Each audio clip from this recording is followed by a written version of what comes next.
cancer. So with that, Dr. Sherris. Thank you.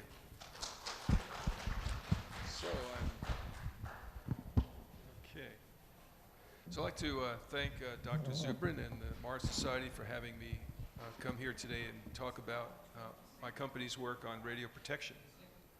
So we are actually a small molecule drug company. It's not working? It's, yeah, I'll take it off. Okay, that's even better actually. Okay, so my company is called Paloma Pharmaceuticals. We actually are a small molecule drug company working in a number of different areas, and we discovered, interestingly enough, that our lead compound has activity not only as an anti-cancer agent, but also as an agent that has radioprotection activity. And so what I'll do today is talk a little bit about that application. So obviously enough, I believe the human race clearly needs to go into space. And so space exploration, in my opinion, is a necessity. And certainly going to Mars, I think, is a great opportunity. But there are issues involved in going into space. And some of these issues are on a more physical level with respect to the spacecraft. But there's also other issues that some speakers have also spoke about today. And that is related to radiation. There is a distinct issue with radiation. I know many of the speakers that did speak about radiation tended to say, well, it's not really such a big deal. It's only going to take a few percentage points of a person's life off. But I have to say I don't really agree with that. I think it's much more serious than some of the speakers have actually said. And so what I'm going to do today is I'm going to talk a little bit about some of the numbers that I've seen floating around with respect to the risks involved in cancer-induced, radiation-induced cancer. But also there are other issues as well. It's not just simply cancer that's a problem. And so I'm going to talk a little bit about that as well, and also give you an idea that there's not only a shielding way to deal with this, but there's also a pharmacological way as well. So as you know, the Mars Science Laboratory spacecraft, which was spoken about today and yesterday, launched into space in 2011. It was a 253-day cruise. The radiation detector was on board, and there's a fair amount of data that came out of that, and some of it was discussed earlier today. This was the paper that was published, and of course, if you guys want to look at it, I would certainly suggest looking at it. It's an interesting paper. And it does provide insight into radiation hazards. But I think it doesn't really, it kind of puts the numbers, some numbers down with respect to radiation, but I don't think it really covers the issue of what the problem is with respect to humans. So going into that paper, the average radiation dose was 1.84 millisieverts per day. In a 253-day trip, that's 506 days round trip. So 506 times 1.84, that gives you 931 millisieverts of radiation during the trip. So if you look at a number of reports about what the safety is with respect to a number of millisieverts, NASA has defined, although there are many people in NASA and maybe there's differences of opinion there, but the one that I had seen was that they put a limit of 3% risk of exposure-induced death by cancer with respect to radiation.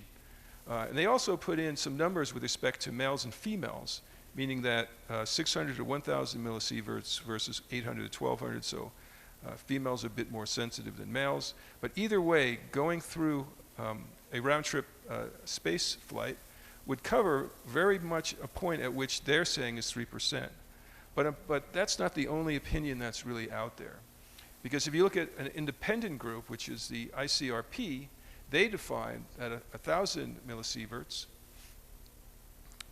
gave you a 5.5% risk of exposure-induced cancer, a bit more than the 3%. But then also, if you look at FDA with respect to radiation exposure limits to terrestrial people, so here are people here on Earth, what you see is very low, 20 to 50 millisieverts per year. So there's a very big difference between 20 to 50 millisieverts per year being the limit of safety as opposed to thousands, much different area. So what you can see here is that clearly astronauts are going to most certainly go over the 20 to 50 millisievert per year exposure limit. And there's also issues with respect to whether it's 3% or 5.5%. And in my feeling, I think it's even more than 5.5%, and that's what I'll talk a little bit about in the next couple of slides. So this is an excerpt from the science paper that Dr. Hassler mentioned this morning. He showed this slide, but he didn't show this one. And I think this one is an interesting point here, in that, again, during the Mars Science Laboratory spacecraft trip, there was 5 radiation spikes, which he did mention. 3 were rather high, as you can see here, over that course of time. And then also keep in mind that the person from NASA, Dr. Ruther, on the first day, mentioned that in his opinion, these high spikes could potentially, in quotation marks, kill. And I think that's something that NASA certainly realizes and that we also need to come to deal with. And also, Dr. Hassler had mentioned that in his talk, historical data had showed it at least at one time in history a 500 millisievert spike, which is pretty significant. But if you think about this, what does a spike actually mean?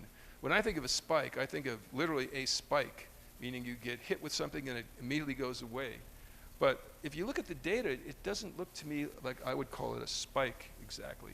Because if you look at these 3, and this was in the paper, and if you blow up, I guess, these 3 points here into these 3 graphs, I inserted actually these, but the rest of it was in the science paper. What you can see is that it's not actually a spike, but it actually goes over a course of either a number of hours or a number of days. So for instance, this big so-called spike here started at day 67, it lasted all the way to day 70. So that doesn't seem to be a spike, that seems to be a rather diffuse or a rather long-term spike, if you want to call it that. And also, we're looking at now levels here of, in this case, 28 milligauss. Now, which is equivalent to 28 millisieverts. Now that's something to keep in mind, and a reason this to keep in mind is that with respect to groups, whether it's NASA, whether it's the independent groups, coming up with numbers like 3% or 5% or 2%, those are basically estimations. There might be a better way to look at it with respect to CT scans, because there's a huge amount of data compiled by the National Cancer Institute with respect to the amount of radiation comes off of a CT scan with respect to the likelihood of a person coming down with cancer. And so the National Cancer Institute did a study in 2007 where they said that 2% of the total of 1.7 million cancer patients diagnosed nationwide each year is attributed to a single CT scan. That seems to me a fairly high number. Now, even so, and then, of course, they further said that 29,000 future cases can come out of this. But what I think is interesting to note here is that the radiation from a CT scan actually is a range of 2 to 10 millisieverts, as some individuals had mentioned early on. But keep in mind that these CT scan millisievert amounts occur within seconds to a few minutes, not with respect to hours or days. So when you're seeing, for instance, in this case, when you're seeing 28 microsieverts, this is over a long period of time, whereas with respect to a CT scan, you're looking at a much shorter period of time. So in reality, these doses that you're getting in these spikes, which are not really spikes, but they're more extended radiation, is significant. And so again, during the Mars mission to back and forth, even if you ignore the spikes per se, and you look at the overall amount, 931 millisieverts, again, keep in mind that 2 to 10 millisieverts is a CT scan. You're getting in the order of 93 to 466 CT scans going back and forth to Mars. That's a lot of CT scans. And again, keep in mind that we're looking at a fair number, 2% of the cancer patients with respect to a CT scan. So I think there are issues that one has to be concerned about, and you can't just simply slough it off by saying, oh, well, 2% or 5.5% over the course of a lifetime. And then also, what does that mean in the course of a lifetime? Does that mean if you have say 5.5% risk factors, does that mean you're going to get it in 5 years, in 10 years, or can you get it in 1 year? There are some aggressive forms of cancer, like for instance glioblastoma, where it has an average lifespan of a person who gets it from the start of about 25 to 26 weeks, or 25 to 26 weeks. Very short, very fast-growing tumor. And there are other very fast-growing tumors as well. So I think you have to be concerned here. Again, keep in mind, if you're going to Mars and, and it's going to take about a year, it's very possible that if you did get, unfortunately, enough radiation, you could literally get cancer on the way back to Mars, back to the planet Earth. Again, that would have to be a very fast-growing tumor, but nonetheless, there's a possibility there. So how do we fix the problem? And I'm not trying to be a doomsayer here.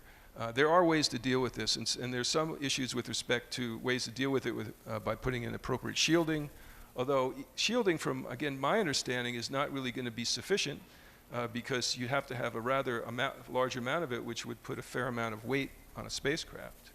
And then from what I've read, it seems to me that even so, you can't get 100% effectivity even with appropriate shielding.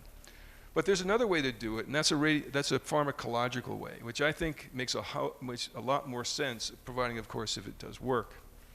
And so, how do you do that? Well, there's the compounds which are called basically radiation protectors or radiation mitigators.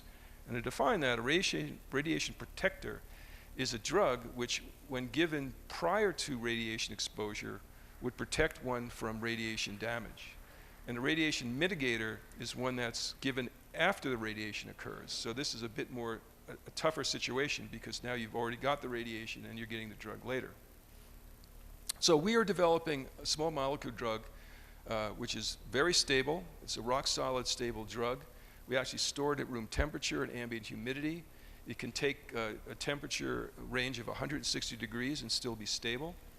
It's given orally, so you don't have to give it by IV injection, for instance. So it's a very easy kind of a drug to be able to use. We will use it actually eventually as a tablet. So it should be very easily dealt with. And so it's I'm not going to really go into this in too much detail, but it's basically a first-in-class allosteric dual TORC1, TORC2 dissociative inhibitor of the PI3 kinase pathway. And I guess that's a mouthful of words, but what this really means is that, and I'll show you this really on the next slide, but what we found is that with this particular drug, we've already put this into the clinic in 2 phase 1 studies, macular degeneration, which is another indication that we're interested with this particular drug. But we have done a fair amount of safety studies where we've given the drug either orally or intraperitoneal or IV to dogs, rats, mouse, and rabbits in what's called GLP studies, which are the ones which give you registrational status of a drug by the FDA. We found safety in all of our studies. In fact, we haven't been able to find a dose of the drug which even causes toxicity in dose escalation studies, which is actually pretty remarkable. We also have this in humans. We've done 2 phase 1 trials in macular degeneration, where we actually, fortunately, we did see some preliminary evidence of activity, and we did not see toxicity as well. And what we found here is that, and I'll go over this in the next few slides, is that our drug has the ability to inhibit radiation-induced injury. And in particular, we've seen that means increased cell survival after radiation in test tube studies, also inhibiting chromosomal damage, and decreasing mortality of mice that are lethally irradiated, which I think is an interesting point. So the next slide. The PI3 kinase signaling pathway, just to mention a little bit about this. So this is a key signaling pathway for cellular function.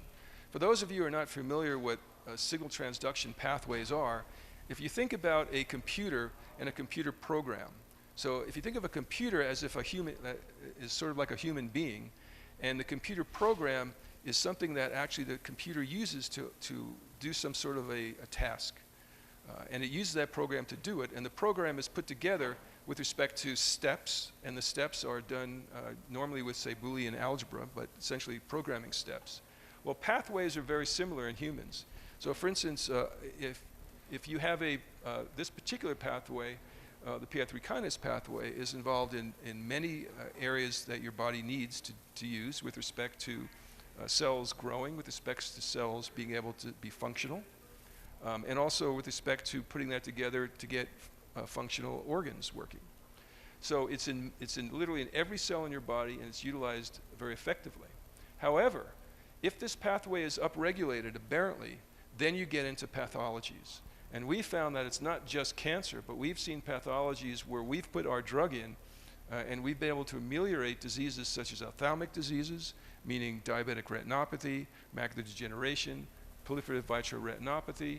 We've also shown in neurodegenerative diseases, for instance, we've seen the drug having activity with respect to epilepsy. We've also seen the drug have the ability to inhibit Huntington's disease, as an example.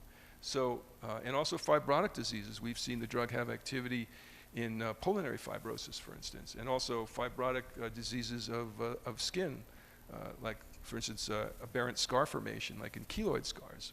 So what I'm saying here is that when this pathway is upregulated, you can get many different diseases occurring, not just cancer, but other ones as well. But then we discovered something rather interesting, and we actually published this finding in a scientific paper in 2009, where we found, interestingly enough, that the PI3 kinase pathway is upregulated by radiation. That's something that we didn't know, and we were rather surprised to see. But that is certainly is a big problem, because if you think about it, if you have a cancer or tumor, and you're gamma radiated to try to get rid of that tumor, if you don't kill every single tumor cell that's left in the person's body, the residual tumor cells, now because they've been activated by radiation, will now be stimulated because this pathway is stimulated, which now means is that the residual tumor cells are going to start proliferating rapidly. That's not a good thing. But we found that when we put our drug in such a situation, we eliminated the radiation-induced upregulation of the PI3 kinase pathway and eliminated that problem of cancer cells that managed to escape radiation to start growing. But then we thought, when we saw that result, it was kind of like an aha moment, where we realized that, well, if radiation induces the PI3 kinase pathway, and radiation is involved in many different diseases, maybe what would happen is if you were gamma radiated through being in outer space, or even for that matter a bomb blowing up, you're going to have a fair amount of cells, in fact all the cells in your body, now having this pathway upregulated. And so what that would mean is that radiation would upregulate the pathway. This aberrant upregulation would start causing cellular havoc, because now you're kicking up a pathway that's not supposed to be kicked up. This will cause cellular dysregulation and ultimately causing organ damage, failure, organ damage, or death, and certainly cancer in the long run if you can survive that. So clearly radiation is a problem and needs to be dealt with. Now we found that we could actually administer P529 either before radiation or after radiation. So in other words, we found the drug has the ability to work as a radioprotector and a radiomitigator to inhibit the negative effects of radiation. So I'll show you a little bit of the data there. So this is an experiment that was done by actually a group of individuals at a governmental institution called AFRI, which is the Armed Forces Division that's interested in biodefense. So here what they did was they actually took a normal cell, pre-treated it with our 529 compound, gamma radiated it, and found that if you put our drug in versus not putting our drug in, there was a fair number, actually an order of magnitude amount of cells surviving lethal radiation. Also, as I mentioned, there are other drugs that have the ability to work as a radioprotector. There are actually many drugs that can do that, but there's a problem with those, with most of the drugs that do fit into this area of radiomitigation and radioprotection, is that although they do protect, they're also rather toxic. In fact, toxic to the point where they don't really make sense to be able to use into a human. The gold standard for radioprotection is a small molecule drug called amifostine. This does work with respect to inhibiting radiation, but unfortunately it's too toxic for human use, at least with respect to a radiation protection area. And so here what we did is we actually compared ourselves to this gold standard, which is shown here. Now DRF is a means to measure the ability of a drug to work well against inhibiting radiation. It's called the dose reduction factor, and what it actually is, it's a ratio of an effect of a drug inhibiting radiation versus a vehicle. And so what you can see here is if you look at the DRF, again, which is a measure of the drug being a radioprotector, and you look at our drug versus amifostine, very similar levels. Yet, if you look at survival, amifostine was rather toxic, as we know, and our drug had essentially no toxicity. And so we found that our drug certainly works with respect to the comparator gold standard, as well as I showed you in the previous slide, have the ability to protect against cells that are gamma radiated in culture. Now, there are other things that go on as well. Radiation can induce things with respect to inducing chromosomal changes. So you can get translocations where you actually get, this is one chromosome, another chromosome, and they actually translocate, so you get sort of like a combination of the two, which is a negative thing. You can get some normal, you can get ring formation. So this is a normal chromosome here, and now they sort of bind together to form a ring, which is, again, not a good thing. You get things called dicentrics, where you actually get this little circular part here in the chromosome, which is not supposed to be there. And you can get exchanges, somewhat like translocations, but these are exchanges where you get kind of switch around here. And also you can get cellular effects where the nuclei of the cells can be damaged as well. So we looked at all of these, and again looked at these HOS cells, which are normal cells. And although I won't go into too much here, if we take radiation, we increase it from no radiation up to 4 grays of radiation, which is equivalent to 4 sieverts of radiation, and look at the percentage of aberrant cells or fragments or breaks or rings or dicentrics.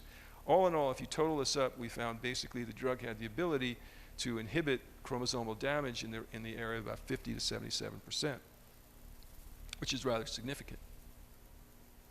So then what we did is we did a pilot study at the University of California, actually at UCLA, University of California, Los Angeles, where we did a real pilot experiment. Now this is a pilot experiment because it's basically a one-shot deal. It was not optimized. In fact, we didn't even use what I would consider our best formulation. And in addition to that, we didn't dose very often. We only dosed it 5 times. And we looked for survival. So the next slide shows that. So what this is here is, this is a group of mice which have been gamma radiated at time 0. Then we wait 24 hours and we give our drug 529 in 5 days in a row. And then we look for survival of the animals over time. So what we found here is that if you give a vehicle, 12% of the animals survived. If you give our drug, we got 36% surviving, which is a differential survival of 24%. Now, this may not seem like, you certainly would like to see this be 100%, but then again, this is a pilot study. It was not optimized for dose administration, much less formulation. And clearly, I think if we would have given this for a longer period of time, I think we would have seen a better effect. In fact, we are planning to go into the clinic in a phase 1 study for oncology where we give the drug on a daily basis.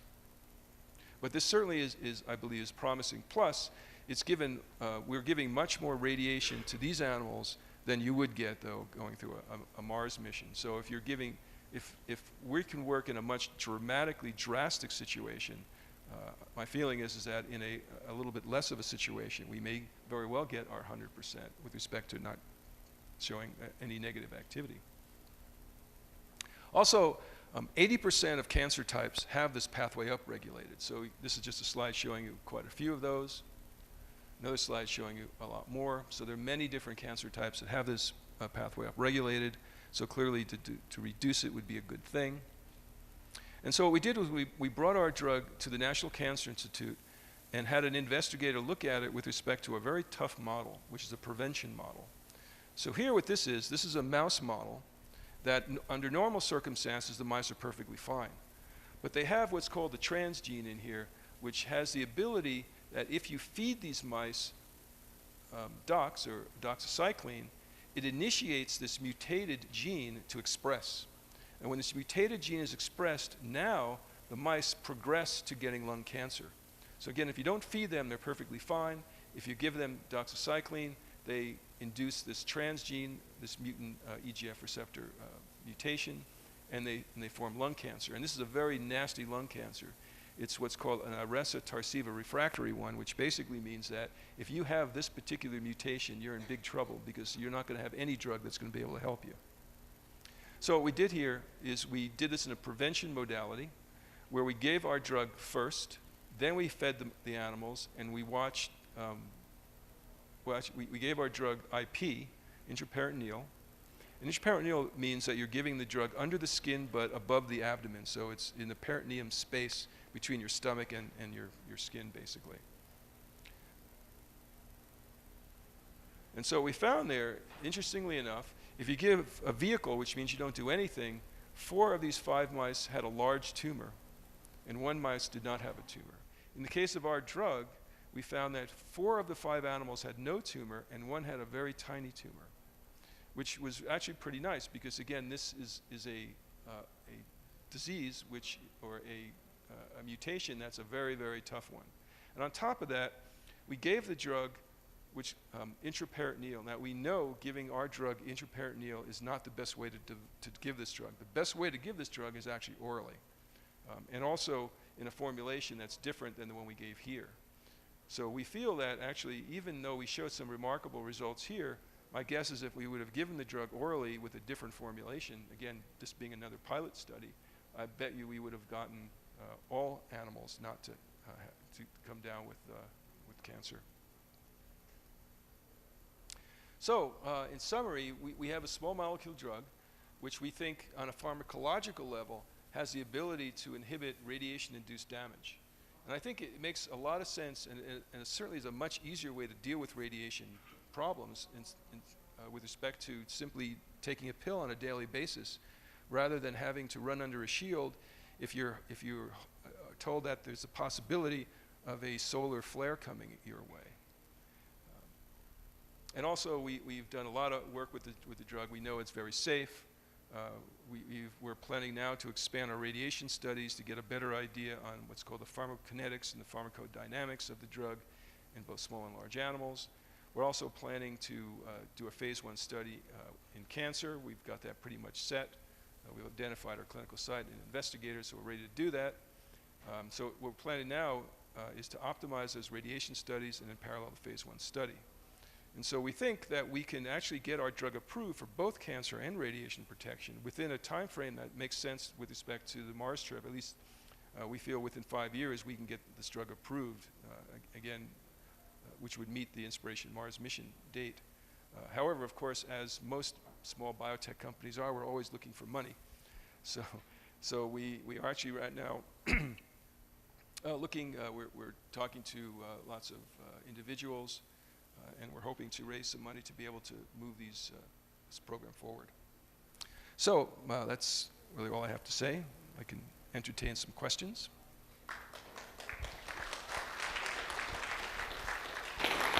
Yes? I was wondering, are there any side effects associated with this drug? No, and that's rather remarkable that we haven't seen it. We've actually given this drug IV to dogs and rats at very, very high levels. In fact, 2 orders of magnitude higher than one needs with respect to inhibiting tumors in xenograft models. And so the question is, it's actually a good question because this pathway is involved in every cell in your body. If you had a drug which completely inhibited that pathway, you would come up with an exquisitely toxic compound. But we don't find that. And the reason we don't find that is we believe that the drug works by normalizing the PI3 kinase pathway. So if you have an aberrant upregulation of it, either induced by radiation or some other means, when we take this drug in, what it seems to be doing is it lowers that level to a normal level, and thereby eliminates and ameliorates the disease-causing pathology.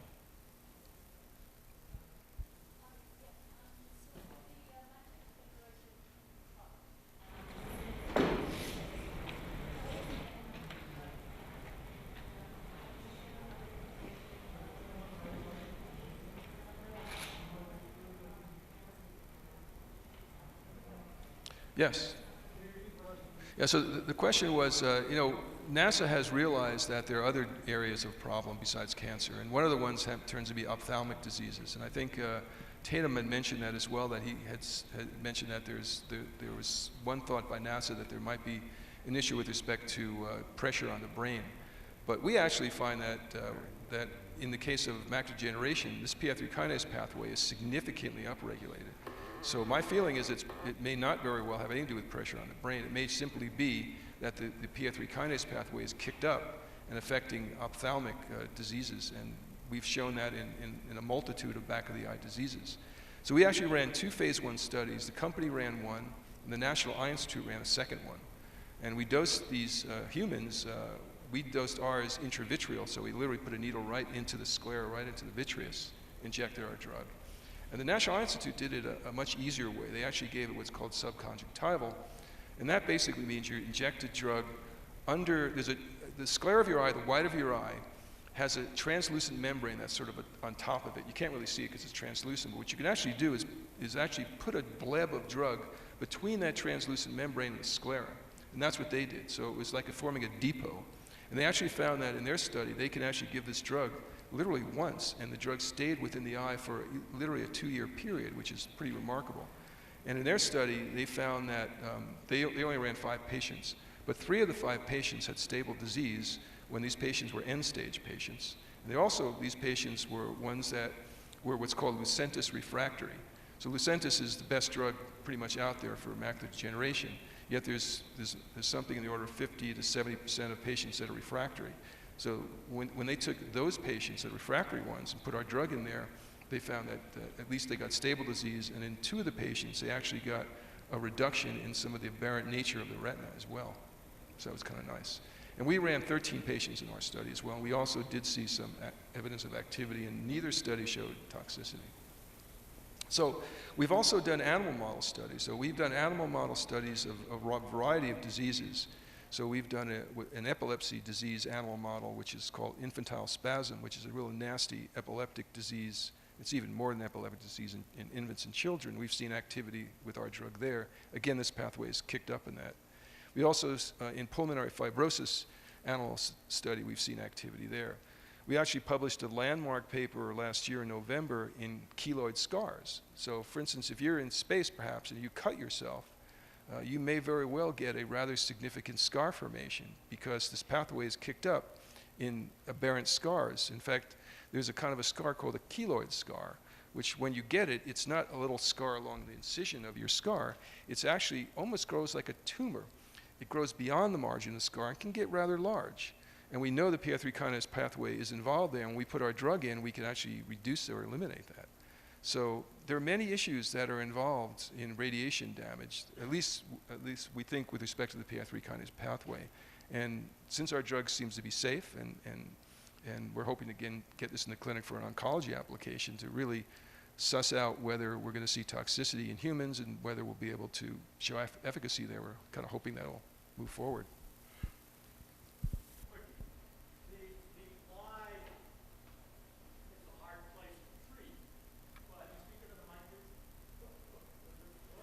Yeah, better turn it on. The eye is a hard place to treat. I think even the people in the back of the room can hear me now. Anyway, if you give the drug the way we would in the mission type situation, does it build up enough in the eye to be doing the preventive job that you want it to do in the eye? Yeah, we think it would. Absolutely. And the fact of the matter is, we actually have one formulation for the eye, another formulation to give orally. But the fact of the matter is, you could give the same drug orally, but if you did, you'd have to give it every day for a macular degeneration patient, which is not good. It's better to give it once a year or twice a year directly in the eye. But if you're in space, though, and you are taking this drug daily, that's going to also be able to get to your eye, because once you give it orally, it goes systemic. When it goes systemic, it goes everywhere.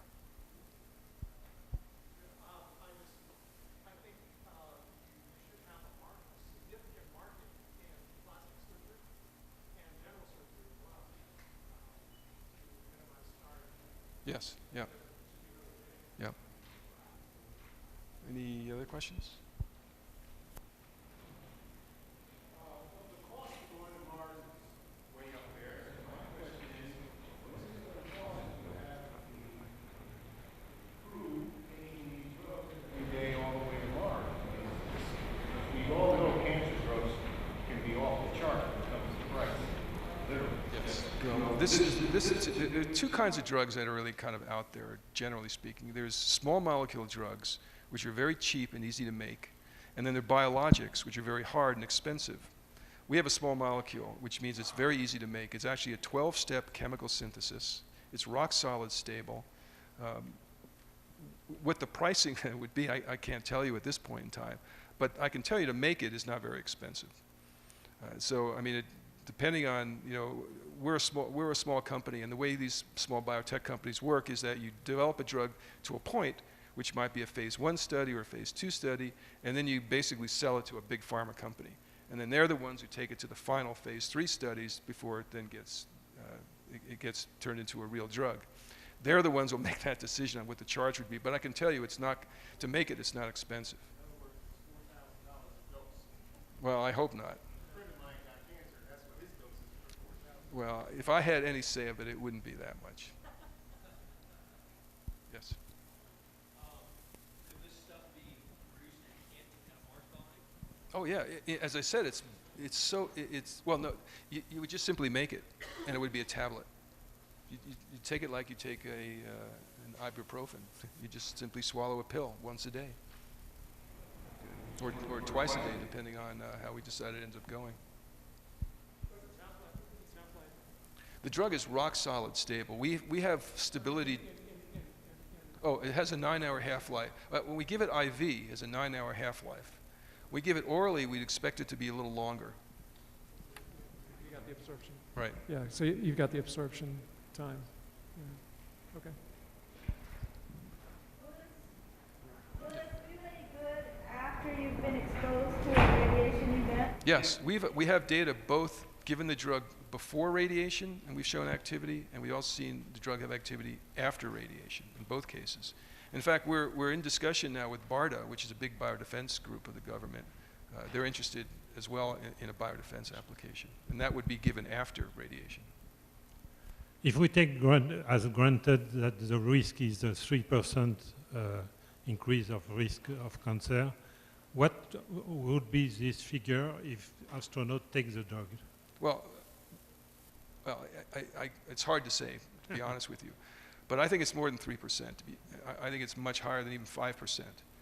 But the fact of the matter is, we've put this in animals. We've put this into animals that have been dosed with much, much higher radiation, lethal radiation. We're putting this in animals that got literally 7 gray of radiation. 6 gray radiation is enough to kill a person. With 7 gray radiation, we're finding that we can get animals surviving. So you think about that, if you have much less than 7 gray, so 7 gray, well, 1 gray is equivalent to 1 sievert. Okay, so we're looking at roughly, well, we're looking at roughly 1,000, we're looking at basically 1 sievert. 1,000 millisieverts is 1 sievert. So going back and forth to Mars, or to Earth and Mars, that's 1 sievert, 1 gray. Okay, we're doing 7 gray, and we're getting survival. 1 gray is much less. My guess would be if you're dosing a person with much less radiation and putting a drug in that has activity with 6 times that amount of radiation, it should work quite well. But, you know, it's hard to say until we really do those studies.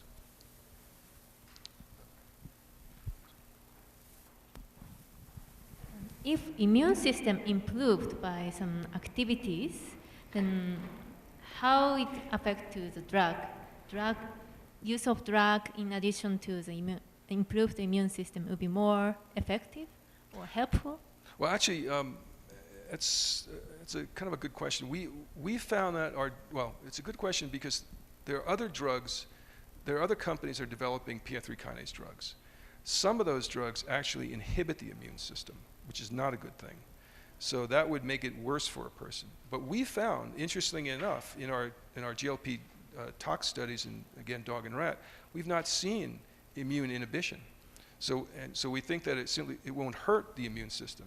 But further to that, we found that when we give our drug in combination with chemotherapeutic agents, for instance, or with targeted type agents like histone deacetylase inhibitors, or we found that the drug actually synergizes with these areas. So my guess is that if that's true, if our drug does very well synergizing with chemotherapeutic agents or other targeted agents, it may very well then synergize with our existing immune system to work even better.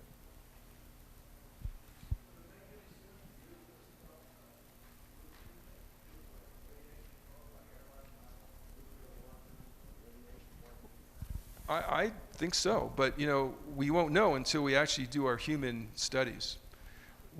In all the studies we've done so far, we've not seen toxicity, which means that you could theoretically do exactly with what you're saying.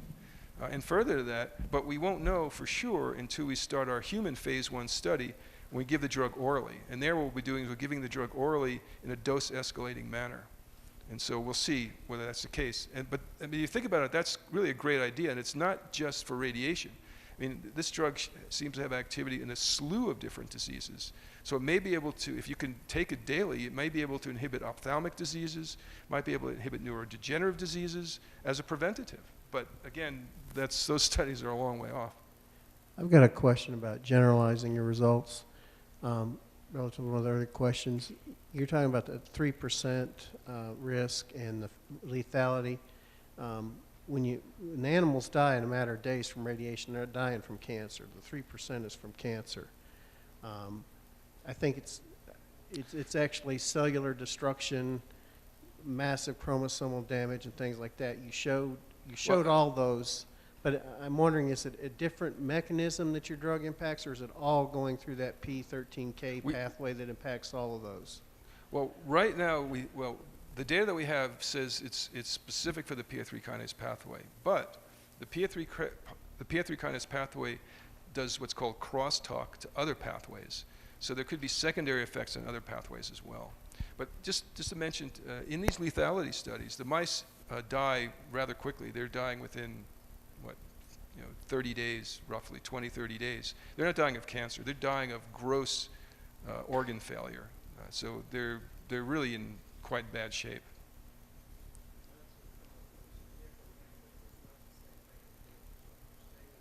Right. But right. Well, again, we did a study where we gave it as a prevention mode in the transgenic cancer model as well. But we have data. We've published several papers for the ability of the drug to inhibit cancer. Quite a few papers actually. Time for one more question.